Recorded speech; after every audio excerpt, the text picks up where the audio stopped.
Hey YouTube, so this is the product of quite a bit of work, but I'm finally done. I built a 2007 stump jumper FSR that I converted to a Bafang 750 HD motor. It's a mid-drive kit, so it installs through the bottom bracket, and you know, it's an incredible motor.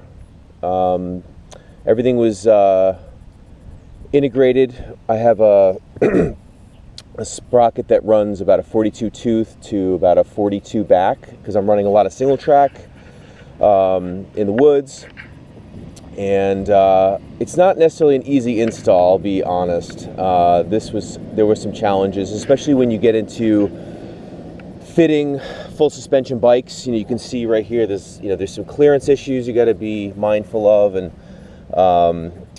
there's some other issues that go along with these, which I'll talk about in a second. Some of the initial strategies I kind of implored were, I wanted a very clean system where I'm running a backpack battery. You're probably wondering, where the hell's the battery? Well, the battery is actually in here in this backpack. It's built by eBike Marketplace. They did an absolutely wonderful job on this. It runs about 10 inches by 6 by 3 deep. Fits right in one of these backpacks. I built a special case for it to protect it, and it runs they call it a leash that runs from the back. And then I wound up running the wiring through the seat tube and drilled a hole through the top so I could have a very clean you know, leash that doesn't get caught or tangled while I'm riding, and enough room for me to move around so that I don't get caught or rip the cord out. So going back to the drive, this is the heavy duty unit. It's a 750 watts. It's pretty incredible. I mean, so it goes about a little over 30 miles an hour on the flats. And you can program them, which I have. I actually got into the software and have massaged the whole thing so that it feels very integrated, kind of like a newer bike, kind of like the newer electric bikes. It does not have a power sensor built in, unfortunately, so there's 9 levels of assist with it. If you set it to level 2 or 3, you're going to get X amount of power out of it and no more. However, the cool part about these builds is that they can be retrofitted to most bikes. Again, the clearance with the bottom chainstay can be a problem, because what happens is, if it's too tight to the sprocket, you'll run into clearance issues and it will hit, and then you won't be able to get into your top few rings here. So that can be very, very challenging. So the tolerances kind of have to be just right. So I do recommend definitely doing these on 68mm bottom brackets. 73s like this one was more challenging, and in reality I actually had to get ingenuitive, and I had to take some material off the right side of the bottom bracket to get the motor to shift over so the pedals would be centered under the frame. I had to take some material off some of the areas in the bolts. Actually, the bolt head I had to take down, machine off a little bit so I could get everything to center properly. And then, you know, wiring it was also challenging, because you have all these wires and all these things are integrated in here. So I wound up kind of massaging the current wiring for all the actuators here. So basically I wound up kind of cutting out some of the material here and getting it wired so that everything holds together and it looks good. The other thought for people who are building these is to make a bash guard. I used 3mm ABS plastic. Works great. I wound up bolting it up through the back. I can try to get you a picture underneath, but drilling some holes for air is smart. You can basically hand cut these with a knife. Just use like a razor blade. You can shape them with a heat gun, or even boiling water, and you can kind of make a protective bash guard for these, which I do recommend doing, because you will slam this thing and you can potentially break or damage the motor unit, which is not going to be fun. Also, with these kits, as amazing as they are, you really have to integrate the brake sensors. And I know Bafang sells a couple of them. They're magnetic. I heard they're kind of crappy. I tried to go a different route. So what I wound up doing was taking these sensors out of, I don't know if you can see it here, out of the existing levers that they give you. I took them out and mounted them. I drilled a hole through the lever, bolted up this, which is actually adjustable, so I can adjust the position. And now this is basically, once you pull the brake, the power is cut to the motor instantly, and I did that on both sides. I do recommend doing that on both sides. You can use 3,000 PSI epoxy. It's very strong. I would sand this first before you try any of that stuff. So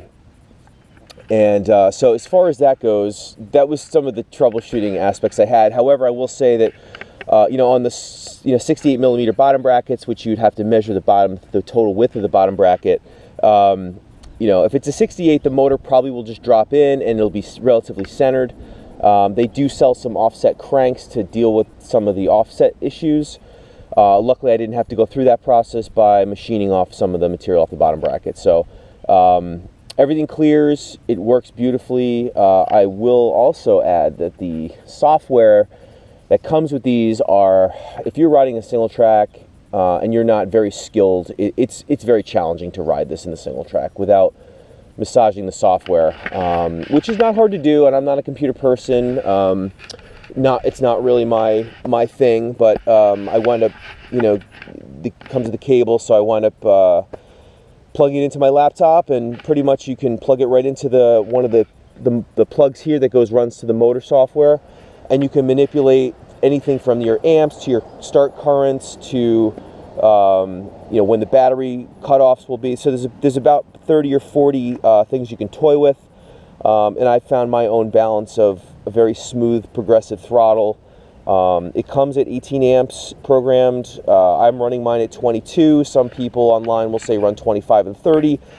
I don't know if that's that necessary. These things are plenty fast. I mean, like I said, they go about 30 miles an hour on the flat, so if you flow this bike through the single track, you are going to be going extremely fast. And when you run it, let's say in pedal assist 9, you're literally almost doing nothing with the pedals. I mean, you're spinning your legs around. And for someone like myself who has really bad knees, this has been an absolute therapeutic godsend. Just the motion of turning the pedals without really stressing the knee joint has been incredible. So I recommend it for that. And then you get to enjoy a sport that you love, and I've done it for years, for 20 years. So it gets me back in the game. So the other thing is with the programming is, I'm running about 22 amps through this. You can run 20 to 22. Every time you change a parameter in that, as far as the power outputs go, it affects every parameter. So, you can sit there and chase settings all day long with this. So it took me about 30 different tries to get it to where I wanted, and I'm definitely more of a stickler with all my setups because I like things to be safe. I like them to be fast. I like them to be enjoyable, so that's kind of where I come from. Safety is very important, especially when you're going through the woods at a good clip, so you don't want to get hurt, and you want it to be controllable, and you want it to stop on the dime. I feel integration is super important. So, as far as that goes, the setup and the computer software is very, very important. I'll give you an example. Stock, this bike comes at 100% current for the passive assist, which means that the minute you start cranking on this thing, it outputs a ton of current and a ton of power to the drivetrain, and it actually made shifting almost impossible with it. It would just bang into shifts. It was brutal. So that's that's some of the aspects. But I will say, having the battery built the correct way, built incredibly well. E-Bike Marketplace did an awesome job on the battery. I'm super happy with it. It's a 21AH 48 volt battery. It lasts, literally people ask, well, how does it last? Well, I really haven't run it dead yet, but I've run it for a couple hours in the woods, and honestly would probably run in mid-passive modes. If I ran it like 4 or 5, it would probably last 3 or 4 hours probably, but I run it hard, and I run it a lot with the throttle only. So you're looking at like, an hour and a half to 2 hours probably doing that, which is plenty. And then just to note, there's passive levels on this, but the throttle will override all of the levels, which, you have to do that in the software. Mine didn't come that way, and maybe some will, depending on what company you buy it from.